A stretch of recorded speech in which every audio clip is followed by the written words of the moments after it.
welcome. I'm Dave Wagner. Welcome to another edition of Come On Down with Dave Wagner. Rich Fields here. Look at this. What? Look at this. You've dressed me. I did. We promised you guys that I'd bring in some memorabilia that I collected over the years. And if you haven't guessed it by now, Dave is wearing an authentic Rod Roddy sparkly jacket from The Price is Right. It's impressive. I thought it was David Byrne from the Talking Heads. you could wear that. Check this show him how big it is. You guys remember how big Rod was? My goodness. Probably 300 plus. Wow. What do you think? It's like a 48? I think it's got to be more than that. Well, actually, let's look. I'm a 40. Here's the. Rod would go to Taiwan at least once a year. There's a little tag in there. Yeah, Asang. Made by Asang, handmade by Asang Taylor in Shang something, Taiwan. But yeah, look at the oh, your mic fell off. There we go. Sorry. Look, here's your extra buttons. You know, cuff buttons and everything like that. It's unbelievable. Yeah, it's really bedazzled, isn't it? It's crazy. And here's the purple matching shirt that went with it and tie. Rod never wore a tie, but Asang always gave him a necktie. And check the pockets. There should be somewhere in there. There was always a tie and a bow tie with every jacket. No? Okay, not on that one. Let me check here. Keep looking, because hang on. Fill one. He would hide them. There you go. Yeah. See, there you go. There was always a bow tie and a regular tie. But Rod never wore the ties. He always wore shirts that had no ability. Like a Nehru collar. Nehru, exactly right. You might wonder how I got this. How did you get this? I get to the show as the new permanent full-time announcer. And there was a young gentleman there named Lawrence Siegel, and he was a production coordinator. He was Bob's cue card guy. Oh. And he and Rod got very close. And Rod had no family, none. No kids, no nothing. And this kid, Lawrence, really appreciated the fact that I carried on Rod's name in my audience warm-up. I'd mention Johnny Olson. I'd tell the story about Johnny calling me up. I'd mention Rod Roddy and the sparkly jackets, and people would always clap and everything. And so this guy, Lawrence Siegel, appreciated that. He was leaving the show, by the way. And one night he called me up and he said, "Hey, Rich, I'm over at Rod's." Oh, by the way, Lawrence was the benefactor of everything of Rod's. Oh, wow. Rod gave him everything. The bank accounts, the house, everything, all the contents. And so one night I got a phone call from Lawrence, and he said, "Hey, Rich," he goes, "I'm over at Rod's house. Do you want to come see the place?" And of course I was like, "Well, absolutely." You bet. He's a legend. Sure, of course. And I looked up to him. Sure. I mean, certainly Johnny was my guy as a kid growing up, and I got to meet Johnny and did all that, on stage with Johnny. But Rod, I mean, come on. Yeah. I admired him. I was a big admirer of voices, even as a kid. So even watching the FBI with Ephraim Zimbalist Jr., that announcer, the FBI, a Quinn Martin production, I'd imitate that guy, you know what I mean? Gunsmoke. Yeah. I'd as a kid, I'd be doing this. So Soap. Do you remember this TV show? Soap? Rod was the narrator of Soap. How about that? In this week's episode, And then he went on to do one of my favorite game shows of all time, Press Your Luck. So Rod had a storied career of his own, then 15, 16 years at The Price is Right. So I was a big fan of Rod. So when Lawrence called up and he said, "Hey, would you like to see Rod's house?" I was like, "Absolutely." And I told my wife, I said, "Come on, let's go." She's like, "Oh, no, you go ahead." So I drove over to the Valley. We lived in Beverly Hills at the time. I drove over the hill to the Valley and got to the address, and I was surprised that the house was it was so non-assuming. It was on the corner of a very busy street, just a block off of Ventura Boulevard. And I thought, wow. And he lived there his entire tenure in Hollywood. And I thought, wow, this is amazing, I immediately thought, geez, what's his bank account like that he never spent it on He didn't buy a big house. He did not buy a big house. Like a maybe 3-bedroom house, something like that? Gosh, I can't remember. Maybe 2. Really? Small place. Yeah. And so I knock on the door, and Lawrence comes to the door, and he opens it up, and I immediately see behind Lawrence what you and I would probably call rat pack situation. There was literally a alleyway through the house of boxes all the way to the ceiling, all over the couches and tables and chairs. There was just stuff packed, like as if somebody was moving out. But Lawrence said, oh, no, this is how Rod lived. Wow. Yeah. And so I was like, what's in all these boxes? And he said, well, number one, every single script from every show Rod ever did. He kept every one. Wow. He also kept the shot sheets. You might remember yesterday I told you about shot sheets. We'd have the morning meeting, and then the director would fill out shot sheets. There'd be little pictures on the shot sheet showing exactly what was going to come up on The Price is Right, exactly where the car was going to be, where the turntable was at. For every act of The Price is Right, there's one away where the game would be and the 3 doors behind it. So these are called shot sheets. And so Rod kept every script from every show he ever did, plus the shot sheets, and a VHS tape of that show. I know. And I said, Lawrence, oh my God, what are you going to do with all this? And he said, frankly, I don't know, because it doesn't have the sentimentality to me that it did to Rod, obviously. I really don't know. I guess just toss it. I was like, oh my God. I said, what about personal stuff? Oh, you want to see his wardrobe? I was like, yeah, I'd love to. He goes, come on, let's go outside. I was like, outside? Yeah. So we make our way through all these boxes of the house. We get to the back door, and there was a courtyard between Rod's house and his garage. He had a big 2-car, more than 2, it was probably a 2.5-car garage. And Lawrence walked up to the side door of the garage, and it was all like brand new, coated, state-of-the-art stuff. And he put in this code, and the door opened up, and boom, immediately all these fluorescent lights popped on inside this garage. And there were no cars in it. It was his walk-in closet. Oh, wow. And this Air jacket, conditioned? yes. Yeah. This jacket, along with, I'm guessing, 300-400 others, every shade of the, by the way, I was going to say every shade of the rainbow. Lawrence told me Rod called this his gay pride jacket, No kidding. because it was a rainbowy jacket. And I was in awe. I was speechless just looking at all this. And Dave, so on the top row of the garage was jackets of every color you can think of, and every shade of every color that you could think of. So that was on the top row all the way around. On the second row, all in like a dry cleaner would have a moving. Wow. It had to cost him a bundle. Wow. Where he could stand literally at the door and call up what he wanted to come around in the carousel. My goodness. It was his collection. It's his work. It's his business. Yeah. It's his wardrobe.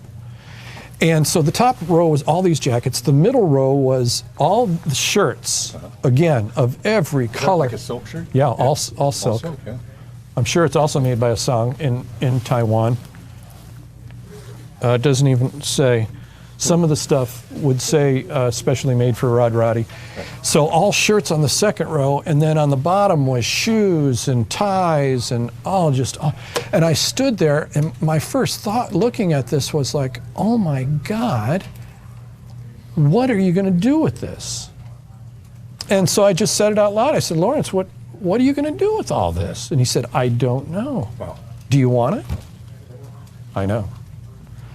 And my first reaction was, don't throw this away. So I said, yes. But again, I didn't know what I was going to do with it. And then I backpedaled. I said, Lawrence, frankly, I don't know where I'd put it or what I'd do with it. I mean, some of this needs to be like maybe in a museum or something. Or if there was ever an announcer's museum, or if Rod got into the Hall of Fame or something, I mean, some of this would... Like a game show museum or Yeah, something? I believe there is some kind of... Is there? Not a museum, but I think at the...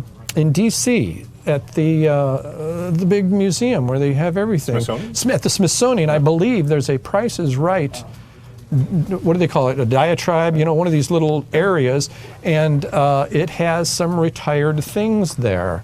And I said to Lawrence, I said, you should contact the Smithsonian and see if they just want one whole outfit. Slacks, there's another thing on the bottom row, all pants, slacks. A lot of them were black. He always wore black. Sure. So, I said, gee, Lawrence, I don't know what I do with it. He goes, well, do you want any of it? And I said, yes. Well, go ahead. I mean, here, take the stick, and you can easily move stuff around and look at colors better.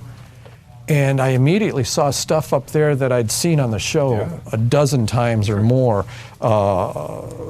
So I didn't want to be crazy about it, but I took this outfit here. Fans are certainly going to remember that one. I took the outfit you're wearing. I took this one. And then I took another one that was a more like a black tuxedo looking jacket. All this sparkly stuff. Sequins, right. Yeah. And so this is what I ended up with. The blue one that I just showed you, I donated that to a foundation, and they auctioned it off for some pretty good money. And that was nice. I miss it now that it's gone, but it went to a good cause, and that's okay too. But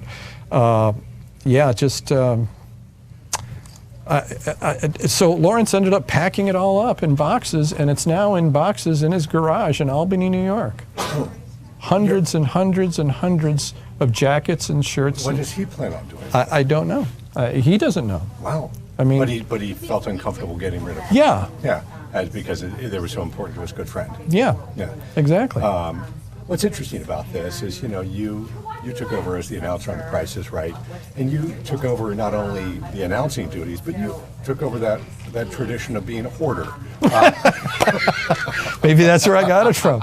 Yeah. How many storage units do you have now? You had what? No, I had 2 10-by-10 storage units in LA, and I promised my wife when she convinced me to get rid of it all, I said, look, when we moved to Florida, I said, number one, we're not going to have the room, that we have here in LA, and so I don't have a storage unit.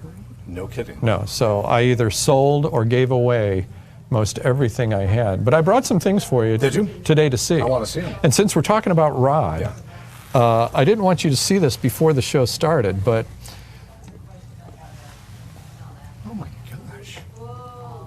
okay, let me guess. Go ahead. These are not Rod's baby shoes, are they? In fact, are they? Roddy's baby shoes. Oh my gosh, little leather shoes. Notice how the feet are cut out. You see how the toes are cut out? Yes.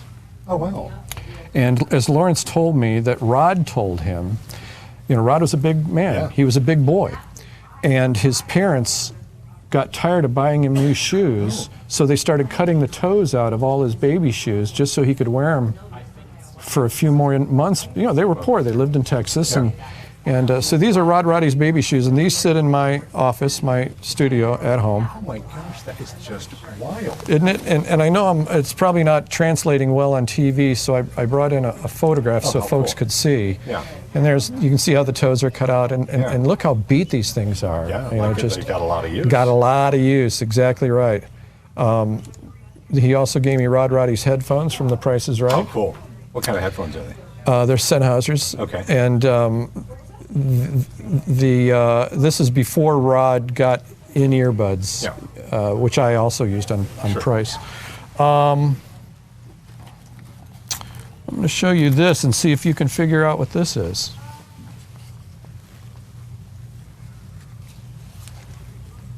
Does this ring a bell at all? That's not that. That's Plinko. No, not from Plinko. No, that's not a ball. That's right. I don't know. What is this? People at home know, right? Yeah, and I know too. And now shell game. Oh, shell game. Yeah, Duh. I thought it might be. Yeah, shell. So you get a chance to win a chip.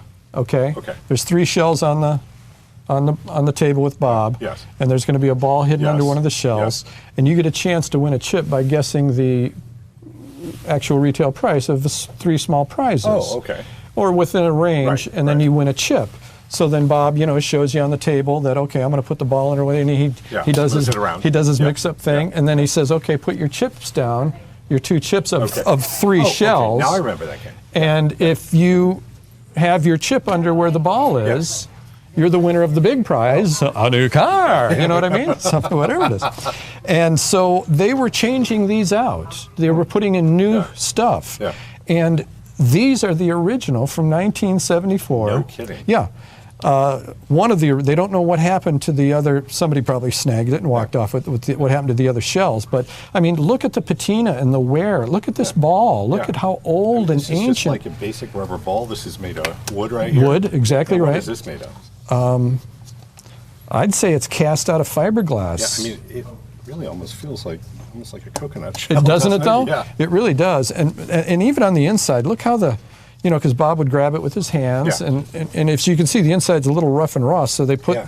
some kind of felt around it, Oh, yeah. so that it was easier to grab. But I don't know if it translates well on the air, but it almost looks like a tortoise shell, doesn't it? There's the ball. There's the ball, and there's the chip. Huh. So That is so wild. So people used to say, "Oh my God, you stole a lot of stuff from that show." Well, number one, I never stole anything. No. Okay? No. I may not have asked the right person, but I never stole anything. No, I get it. Okay. I get it. All right. You're not a thief. In retrospect, Yeah. the person that gave me these items may not have had the authority to give them to me. I get it. But they were in his drawer or their drawer Yeah. for decades, Right. and nobody claimed them or come to get them. And when I said, "Oh my God, is that Yeah. the original Yeah. shell games?" Yeah. You want it? I was like, "Yes." Yes. You said yes to everything. Oh, You know, yes. And the To thing everything. is, think about it though. I mean, this stuff would have been thrown in a trash can. Thrown in a trash can. And that happens. Television kind of moves on. They think that the latest and greatest comes out, and it's like, well, let's get rid of all this stuff. So that is so cool. Now, I know you got rid of a lot of things in LA, Yeah. but how much stuff do you really have in your home here? A lot. Do you? Yeah. It's mostly confined to my little... Does it drive your wife nuts? No, because it's mostly confined to my little area, my little studio room. So your little studio room looks like Rod Roddy's house. Yeah. Yeah, I've got some. Well, let's go through some more. I brought you. Gosh. There's so much I couldn't bring, so I just started taking photographs of it. These are original blueprints of The Price is Right and the big doors and the model in the big door. Look at Wow. lower right-hand corner. What Wagner. do you see right there? Yeah, his signature. Yeah. Let me blow it up for you so folks at home can see it. It's all the dimensions, exactly how Yeah. big all the wood and everything needed to be, all the lights around it and everything. So cool. Yeah. I've got 2 or 3 sets of different kinds of blueprints Wow. from the stage. The one that's hanging in my office now is all 3 doors, what they call home base, that had the turntable on it, the audience pit, the contestants row, the announcer's podium. It's like the whole Mac Daddy of the stage, and that's autographed by Mr. Barker. When you look back on this, obviously this was a sort of almost like a lifelong goal for you to make it to Oh, The Price is it Right. was. Is it? I mean, and I realize you got married and you love your wife, but is this like the second best thing compared to Yeah. meeting your wife? Yeah, absolutely. Absolutely. I mean, it's a dream come true for Yeah. me, Dave. I mean, like you said, I worked my whole life to get there. It was absolute tunnel vision to get there. Every decision I made about school and work, and every radio station I went to or TV station I worked at, it was in my head: is this going to get me to Hollywood, to game shows, to The Price is That Right? is so crazy and so calculated too. It's insane. It's pretty amazing. Now, how did you choose? We've seen some of the memorabilia. How did you choose what to keep and what to give away? Or Very or to difficult, sell? because I did get rid of stuff that I thought I'd never get Yeah. rid of. And size, the massive size of some set pieces, Sure. like podiums from Showcase Right. Showdowns, or easy as 1, 2, 3. Folks on the internet will know they were these massive, like a 1-story tall neon number 1, number 2, number 3, and they Sure. were in front of doors 1, 2, and 3. You and had those two? I had the number 1. Oh, my I took goodness. the number 1. Wow. The neon all worked and everything, and Wow. I thought someday, but You didn't keep that. no, Yeah. no. I had the where you see the big wheel. There's a beautiful carpet that sits in front of the big wheel, and it's red, and it's lined with a yellow ribbon of maybe 8 inches of yellow carpet around it, and where the contestant's supposed to stand is Right. the Mark Goodson daisy in white. Mm-hmm. So I had that because they changed that carpet out. I had that, and I had it cleaned, and it looked. If they'd have seen how it cleaned up, they'd have never replaced Really? it. Yeah, it was just spectacularly beautiful. And you want to know where that is? Where? So here it is, moving day, Yes. and it's just not fitting. Right. Because rolled up, it's probably 12, 15 feet Oh, my long. gosh. Yeah. Yeah. It's the entire length of the big wheel, Yeah. then rolled up. Right. So it was a massive roll of Right. carpet, and it was thick burlap on the back, Right. or whatever that stuff is in your car. So it was I couldn't carry it myself, and it was 15 feet long, and it wasn't going to go in the truck. I mean, I had my Harley in there, plus all the furniture of the house. This must have been killing you, like throwing your So, your prized possessions. one of the Latino moving guys was, as we're loading stuff, he's like, "Oh my God, this is el precio correcto, right?" I said, "Yeah, the price is right. Oh my God, Senor Barker, right?" I said, "Yeah." You know, he's looking at some of this stuff. So this kid, he knew what all this was and had appreciation for it. yes, and so this massive piece of carpet wasn't getting in the truck, and I said, "Hey Felipe," I said, would you like to have the carpet?" "What do you mean?" And it wasn't even unrolled or anything yet. I said, this was, the big wheel? Yeah. I said, this is the carpet in front of the big wheel. And I took a box cutter and I cut the ropes that were on it, and it immediately rolled out in the kid's eyes. "Wow, oh my God, you're giving this to me?" I said, "If you want it, it's yours." "I'm putting it in my living room, man." Oh. So this piece of carpet is in somewhere in the living room. this Mexican guy's living room in North Hollywood, California. That is so cool. So stuff like that. I mean, I didn't want to give it away. I mean, I didn't want to get rid of it. I didn't mind giving it away. You want to go to a home of somebody who really appreciates it. I wanted to keep it. I'm sure you did. There's a lot like that. A lot of stuff like that. So a lot of the things I've kept are on the smaller side. Yeah. Oh, let me see if you know what this is. This was actually given to me by Mr. Barker. Oh, that's his mic. One of the telescoping microphones from Stage 33. Also, Bob told me this was also used by Gene Rayburn at one time. Kidding. Yes. For the match game? For match game, exactly. Yeah. Because all the Goodson shows were shot on Stage 33 back in the day. Yeah. So when one show wasn't shooting, the next day it was another show of Mark Goodson's, and the next day another one. So a lot of this stuff was kind of incestually Sure. I take it melded. you kept that. Yeah, this I still have. Yeah. Actually, everything I'm showing you today, I still have. This is from the Drew Carey days. That's one of the 5-foot checks Oh, with his autograph on no it. kidding. You have one of the 5-foot checks? From Check Game, yeah. Wow. From Check Game. So I have that. Let's see, what else do I have? This is so cool. Then there's stuff I kept just for sentimentality purposes. This is my parking pass from my very first day to go in and audition with Mr. Barker. And I kept it because of the date. Because I don't know if I'd ever remember that happened on March 1st of '04. And there it is, Rich Field's PIR announcer. Wow. You must have just been floating when you drove in there, huh? Nuts, just crazy. Mm-hmm. And after the first day, this is like a testament to the professionalism of those guards. After that first day, now they didn't know me that day. I had to say who I was. But after that first day, for the next 6-7 years, they always knew my name. "Oh, good morning, Mr. Fields. How are you?" I mean, it was just, that was the only day they didn't know who I was. Wow. But after that, every guard, I don't know how, but they all did. And 9 times out of 10, you didn't even have to stop as you drove in. Boom, they'd hit the thing, and you'd go, and then it'd come right down for the next person coming through. A little different from when you and your dad broke into the studio. Little bit different. Little bit different. Yeah, one was legal, the other was a felony. Right. Yeah. Right. And this is kind of a behind-the-scenes photo. This is Mr. Barker, not gussied up, not ready for show. This is how Bob would look day in and day out walking into the studio. Well, how about that? This is Bob actually signing a script for me the day we taped his 50th anniversary on TV. Wow. And I kept that script. Do I have a photograph of it here someplace?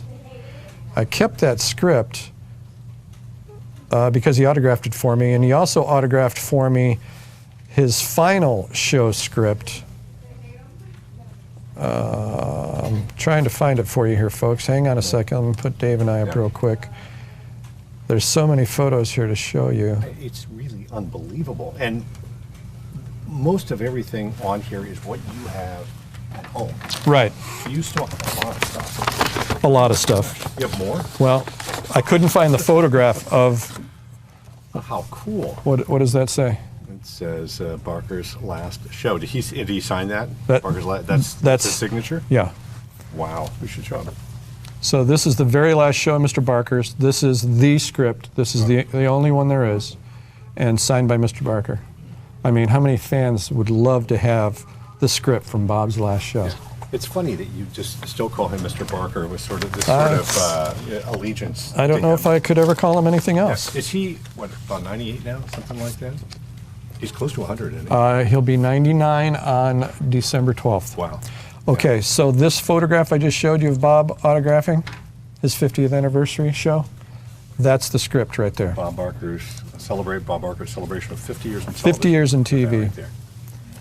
So those are the two scripts I kept from Bob. I did keep a script of Drew's, of one of Drew's shows, and it was the day we taped the 7,000th episode of The Price is Right. There it is right there. Oh, how cool. I also kept the shot sheet from it, from that day. It was in color. It was one of the few times we ever did a shot sheet in color, but there's all the games, exactly what was played, you know, what camera was going to shoot what, so on and so forth. And the best part about it was, this is, what's the date on here? 09, August 4th of 09. Wow. Yeah. And I asked Drew, I said, hey, Drew, I said, would you mind signing my script for me? Yeah, sure, man. Be happy to.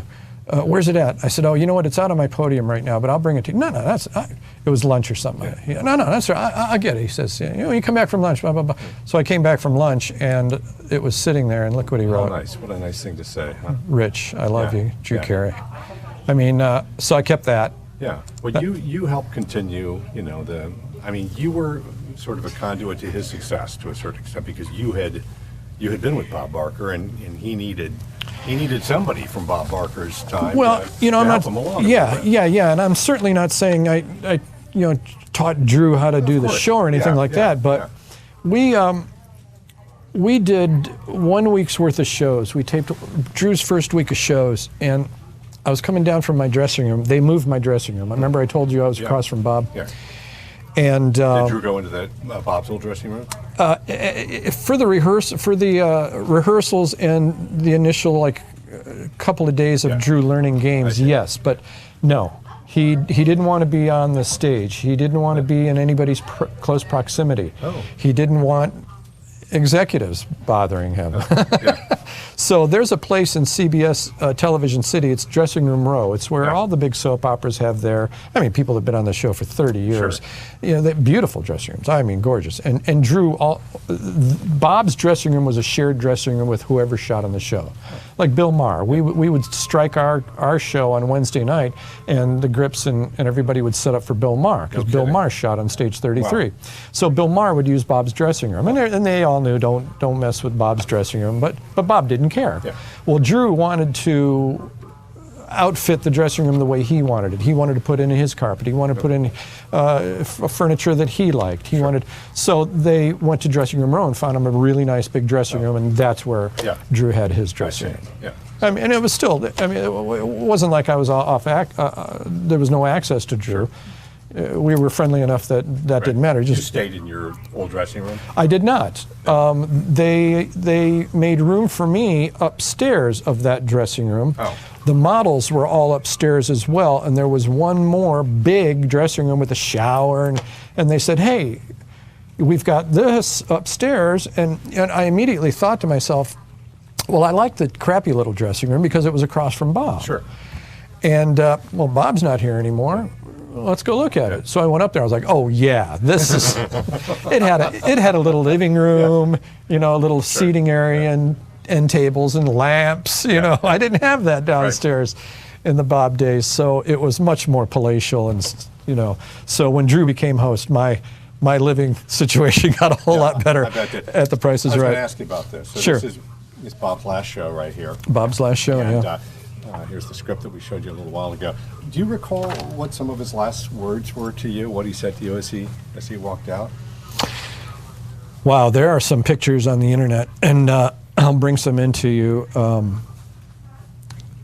I was shocked by his last words because there weren't many, because he was choked up. Bob, I'm getting choked up thinking about it. So Bob, there's a photograph it's the show's done and over, and as we did with every show, Bob would say, to the audience, that the cameras are turned off and everything. He'd say, it's a pleasure that you came. I really appreciate it. Blah blah blah.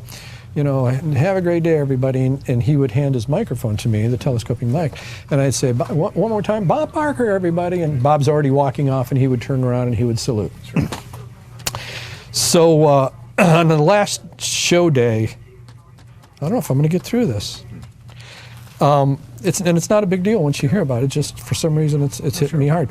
But on the last show day, he says, it's been a pleasure these 40 some odd years, and have a great day, everybody. And he handed me the mic, and as he handed it to me, I shook his hand and I held on to it. And I said, Mr. Barker, I said, Christine and I want to thank you for the opportunity. You changed our lives. And he did. And Bob just hung on to my hand and he kind of pumped it and didn't say anything. And he turned and walked away. And I thought, wow, he couldn't even say anything. It was emotional. It was an emotional day. Well, he was the person who changed your life. Yeah. And the person forever who allowed you to the home we have dreams. in Clearwater Beach, it's because of Bob Barker. Yeah. Everything we have, it's because of Bob. I mean, all of this means so much to you, and so deeply personal to you, and allowing you into his world. That must just have. It was an honor. Changed you, and it was an honor. Yeah. And I didn't know Bob Barker, but he seemed like a gentleman. He seemed like sort of absolutely. Yeah. That's the one thing. If there's a takeaway from Bob, old school gentleman. I mean, if Christine was on, we should have her on. She's got great stories about. The first thing she'd say is, "What a gentleman Bob Barker was." I mean, just the sweetest man ever. Just in his wording of things, just so gentlemanly and just so sweet. I got to move on because if I keep thinking about that last day, here's something I kept. Check this out. That is Bob Barker's passport. What? You have his? Yes and no. So Bob's never been able to leave the country ever since. This was a passport. This was a mock-up that was it doesn't look quite used authentic. in a showcase. Yeah, right. And to show look at that. To show you the folks at home aren't seeing it yet. To show you how detailed the TV is. Yes. No one ever really saw the inside of the passport, but that's what's inside the passport. I mean, on the showcase, all the model held up was Bob's passport, but inside was but just in case the camera caught a glimpse of what was inside it, stamped by the Price is Right. But what did I do? What's down in the right hand corner? You have Bob's. I had Bob. I'm pretty sure this is probably an illegal item. It's forfeiting a passport. Look at that. You still have that? I still have that. Yes. Yeah. Here's some game pieces they changed out. This is from a game called Penny Annie, and fans of The Price is Right will know it. Signed by Bob. In that pack is a bunch of little prices from 25 cents all the way up to $2. Sure. And anyway, so you play the game, and I had Bob. Did you know all these games before you got there?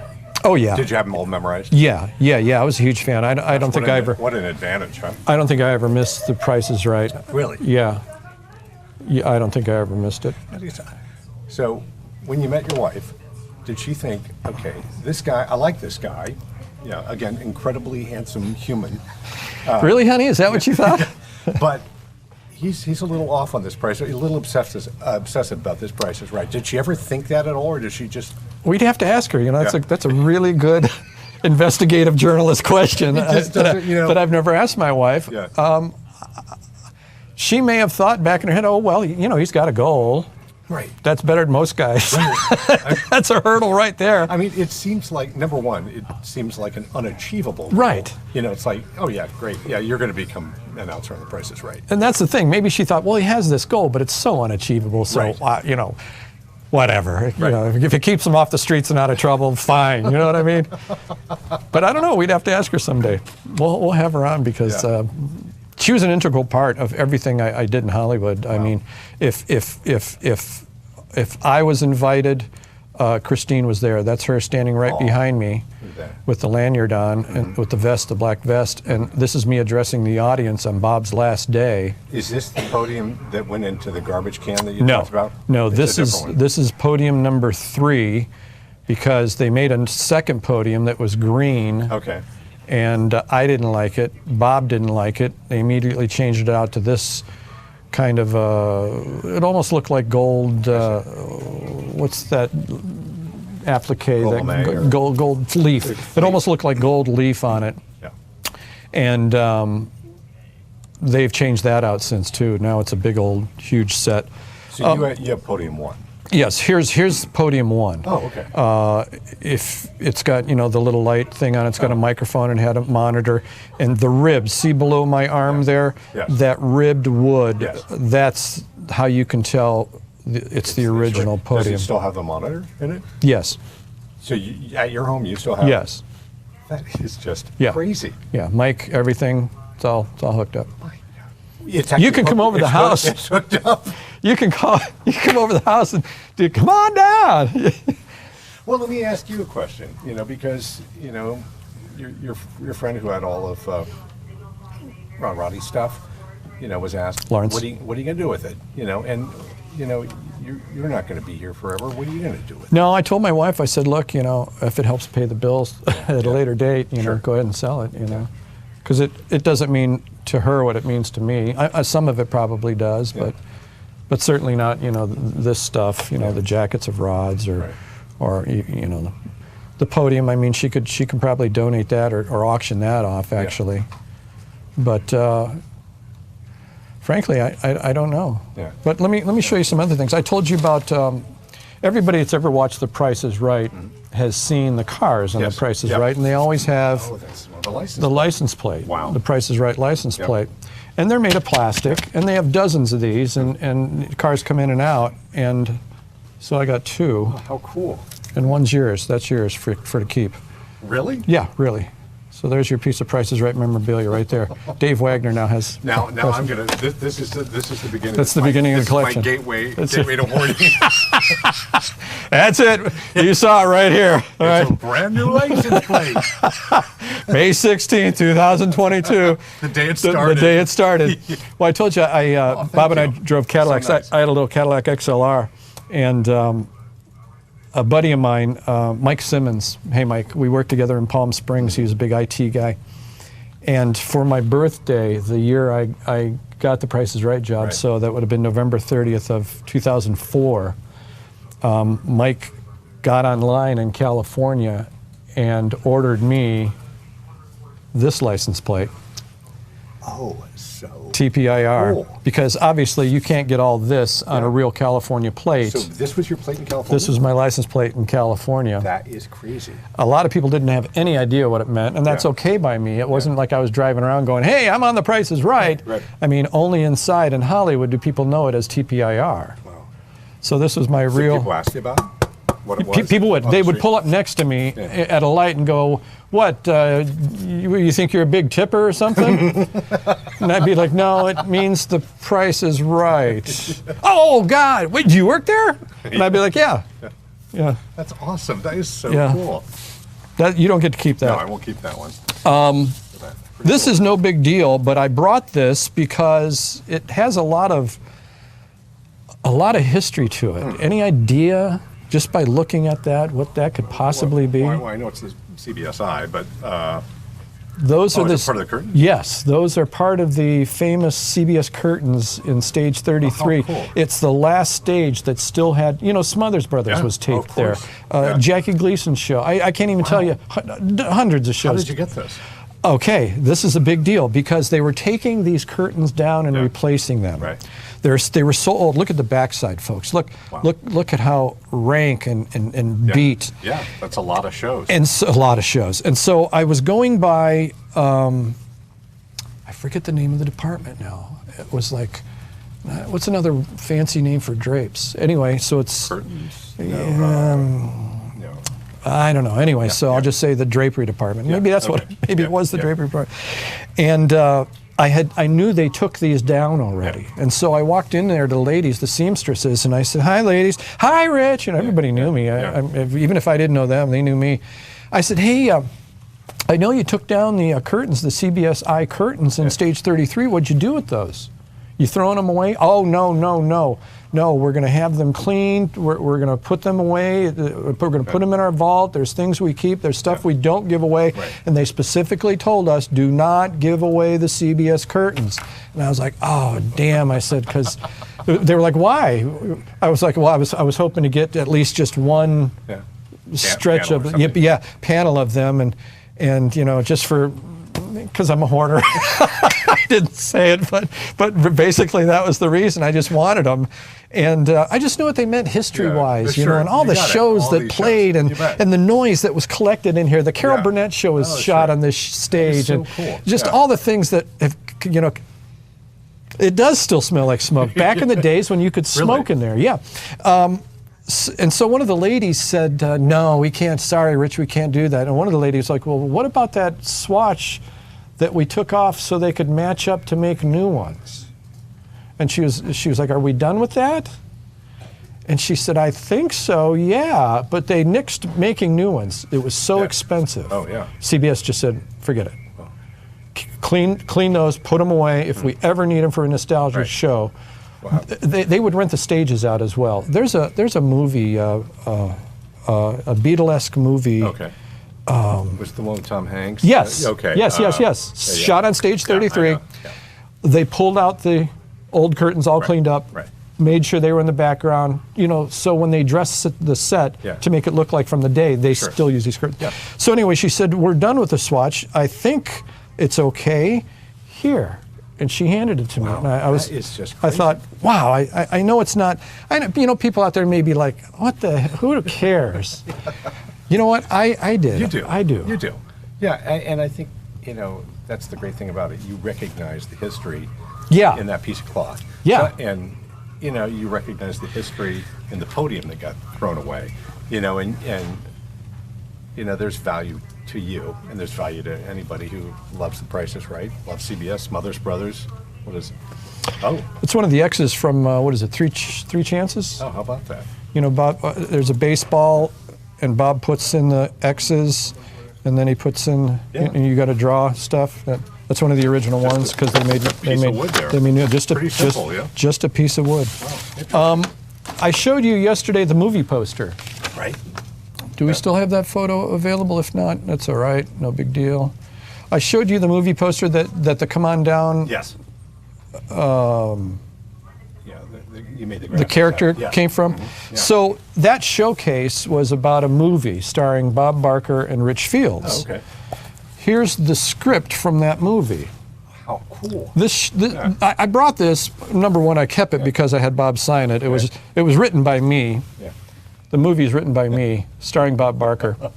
And this, to show you, again, remember the inside of the passport? Mm-hmm.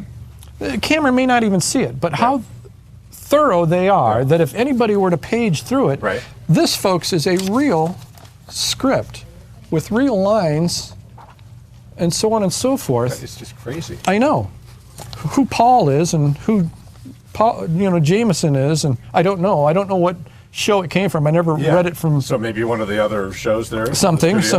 It's probably from one of the soap operas, Brittany, actually. Yeah. If we keep looking, but I kept it because of the front. It said it was written by me. Oh yeah, it sounds like a soap. Yeah. My 50th birthday. On my 50th birthday, they rolled out a massive cake for me, and these were sticking in the cake. Oh, how cool! I know. Just to show you the art department and how cool they are. These were sticking, instead of candles, there were dozens of these little things in there, so I snagged those. Oh, you'll recognize this right away. You threw away nothing. What is that? Well, I recognize it, but I can't remember. It's a whammy from from the original Press Your Luck. Yeah, that's right. That I got from Rod Roddy's that is so benefactor. Cool. Big bucks, big bucks, no whammies. Right, no whammies, no whammies, no whammies. Yeah. So just so much stuff. These are commemorative coins. Is that when Bobber drew? That's true. That's true. Yeah. So they made these commemorative coins, and they would pass them out from time to time to visitors or Make-A-Wish kids that come by. The one thing they want to see before they pass away is an episode of The Price is Right. And so they had them with Bob's face on them, and they had them with Drew's. Oh, I'm sorry. Bob's on the other side. That's why. Okay, here's the... Bob's on the other side. So this is Drew Carey era, still carrying on the legacy of Bob Barker. How about that? On the coin. You know, I know we'll get into this in a later episode here. So Bob said something, you'd mentioned these coins going to special people, maybe Make-A-Wish or whatever. Yeah. Bob gave you some advice at one point about people with special needs who watched the show and were really, found the show really important to them. And Bob said something to you about the way they should be treated. What did he say? Well, in a nutshell, to have patience with them. They're special needs people. And they appreciate game shows and the fact that it's the same thing every day. It might be a different game being played, but you know, there's a show opening, you know, there's the call downs, there's the introduction of Bob, there's Bob walking out, you know, good afternoon, welcome to The Price is Right, you know. It's the routine. Yes, and these folks, they love this routine of game shows. So especially a show like The Price is Right, they need these things in their lives. They just need it. They have to have it to start their day or whatever, to make them calm or whatever it is. And so Bob, not that I wouldn't have anyway, but Bob was like, you know, these folks they're special and treat them as such, you know. So I always did, and I still have. I have people that have been with me since 2004.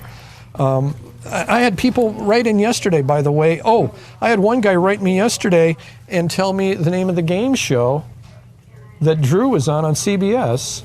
That, remember I said it was called The Power of 10. Oh, okay. I don't know if you ever saw it, but you know, these are the kind of folks. When I point to the camera, I said, "There's people out here that know the answer to this because they know who won the showcase on, you know, episode 4162 that was broadcast, you know, April 16th of, you know, 1975. They know her name, they know what she won, they know how much she bid. I swear, it's like they're like savants." Right. And you actually know a little bit about this with I did. It was Flo and Kay Lyman. Yeah, some two women. They called me here at the TV station many years ago. And the nickname for them is? Well, when I did a documentary on them, the folks decided they wanted to call it the Rain Man Twins. The Rain Man Twins. It's they're, you know, I just view them as my friends Flo and Kay who've called. But, sure. But they are everything having to do with Dick Clark is what they're, you know, fascinated by. They love Dick Clark game show. Pyramid. $25,000 pyramid, $100,000. Back when it was $10,000 pyramid. You know, they love everything about that show and still do to this day. It was in reruns for many years, and now it's not on the air, and they missed that. But you know, I know those kind of things are really important to them. The little details, the buzzers, the bells, the categories. You know, what Dick Clark wears and what he wore. When I heard you talking about what he wore on particular shows that they could remember, that blows me away. Yeah, I mean, I think, you know, I look at what it means to you, and you're not alone. You know, and for my friends, Flo and Kay, they get really emotional when, you know, the pyramid goes off the air, and get really emotional when thinking about Dick Clark. And so I understand. You know, it's strange because on the surface it's just a game show, but you know, but there's obviously there's so much deeper. Yeah. Subtext to it. It's amazing. Yeah. Well, so what are Flo and Kay doing now? Living with their brother. Their parents passed away, and their sister died. And they had been living with their sister, moved in with their brother, and they are living life and just still committed. You know, I send them pyramid T-shirts and and Dick Clark stuff and all that kind of thing. So, and Dick Clark was really good to them. I introduced them to Dick Clark, and Dick Clark flew in to meet them, and that's part of the documentary that he cared enough about them, and and I think it's easy to sometimes look at these people in Hollywood and kind of forget that they're real people. Right. They have big hearts. Right. And Dick Clark did, and obviously Bob Barker did too. So I got to meet Dick one time in his office, and I'm sure you must have been there. And you're going to be like right away. You're going to be like, "Oh yeah, absolutely." So I'm sitting out in the outer area, and they're like, "Oh, Mr. Clark's ready to see," and I'm just a young kid. I was trying to see. I told you I tried to meet Merv Griffin and didn't get the chance. Got a meeting, but it ended up being with his right-hand man because Merv wasn't there that day. But so I got a meeting with Dick Clark, and okay, Mr. Clark will see you, and they bring me into his office, and I'll never forget it. On either side of his desk were these two Dobermans. Were they there when you went to his office? No, real live Dobermans. So he loved dogs, and he had. I'm trying to remember the names of his dogs. They were smaller dogs, not big ones. When I saw him, when we went out to California to see him, he also came here. Didn't have the dogs with him, but he and his wife Carey were together. But I know they had a love of dogs, and they were named after. I want to say one was it Leroy, after Leroy Brown or whatever. He was. Anyway, really delightful people. And Bob loved pets too, animals too, didn't he? Dogs. Yep. Dogs. Yep. Dogs. Yeah. Well, rabbits. Really, no kidding. One more story. So, Dorothy Jo passes away, and somebody That was in the 80s. 85. Yeah. Okay. Dorothy Jo, his wife, slowly got him off of meat. Bob loved a good steak, loved meat. I mean, who doesn't? Who didn't? And so she slowly got him into vegetarianism. After Dorothy Jo passes away, Bob tries to go full vegan because Dorothy was vegan. I see. But the one or two things Bob says, I'm not a full vegan because he loved vanilla ice cream. Yeah. And so, Sure. You like dairy. Yeah. So I'm not full vegan. I'm not a vegan. But Bob I don't know how he got the rabbits, but he got a rabbit and then decided, well, it needs a friend. And what happens when you get two rabbits together? You tend to have more. You tend to have more. These, I don't know, folks out there may have rabbits and they may be on farms and know what I'm talking about, but apparently rabbits they'll chew on anything and everything, from furniture legs to cords, to electrical cords. So he had to unplug. It ended up being such a big deal, but he loved the rabbits. They brought him such solace and peace that he just dedicated one whole room in his house for the rabbits. Oh my God. Yeah. So he would go there to visit them. And I've already talked about how nothing in Bob's house has changed since like 1975. But this room is like destroyed. Is Bob still there? The same house? Yeah. Bob's still there. Wow. It's about a block or two off north of Hollywood Boulevard, just as you start entering the Hollywood Hills. Yeah. Really nice compound. I see why they bought it back in the day. Sure. I mean, just walled off nicely. Nice and property, yeah. Beautiful property. Yeah. And so Bob has rabbits, and he loves them to death, but they just tear up carpet. They'll eat right through the shag carpeting, and still in this room. They just dig at everything and chew at everything. But he's like, it's their room. I don't care. That's Let them do what they want. That's great. Well, this is so much fun. It's great seeing all this memorabilia. And what are we going to talk about next time? I don't know. We don't have an agenda yet. What would you like to know? There's so many things. I'll tell you what. Okay. This is a good lead-in because we haven't done this. Okay. But people can give us episode ideas or questions for you to ask. Sure. And how would they do that? We have a dedicated Facebook page, and if you just go to Come On Down Podcast on Facebook, Come On Down Podcast, they can write anything they want there. You can leave messages right below this very airing of this episode on YouTube. But I think it's more conducive for us to be able to talk back and forth with people. I love it. On the podcast. And plus, you can see some of the photos that we. Most everything that we've showed you here on the air is reposted there as well. Sure. So yeah, it's just another way to stay in touch, for you and I to stay in touch with viewers, certainly, and for them to write whatever they want. So give us some suggestions. We're open. What do you want to know about? We'll talk about it. Well, it's been an honor to wear Rod's jacket for I'll tell you the what, past hour or so. I don't think I've even worn that one. I wore the Really? blue one, yeah. Yeah. But well, I mean, both of us could fit in it. It's big. Yeah, it's impressive. It's big. Yeah, I'm going to go on tour. you look more like the guy from the Playboy Mansion. Oh gosh. What's his name? No, what's his name? Hugh Hefner? Hugh Hefner. Oh no. Put a little sash around that, you'd look like Hugh Hefner in one of his sleeping jackets. I mean, I'm thinking more David Byrne, Talking Heads. Sure, Yeah, absolutely. It looks, no, it's great. It's so cool. You know how many fans would want to wear that? Oh, I'm sure. A lot. I'm sure. Yeah. You know who had the guts to put this, ask for this and ask for a whole bunch of other stuff? You. Crazy. That's fantastic. Just nuts. I All love it. right. So until next time, everybody. Another episode of Come On Down. Thanks for tuning in to Come On Down with Rich Fields. See more photos and videos mentioned on this episode. Plus, interact with Rich on Facebook at facebook.com/ComeOnDownPodcast or on Twitter at ComeOnDownPod.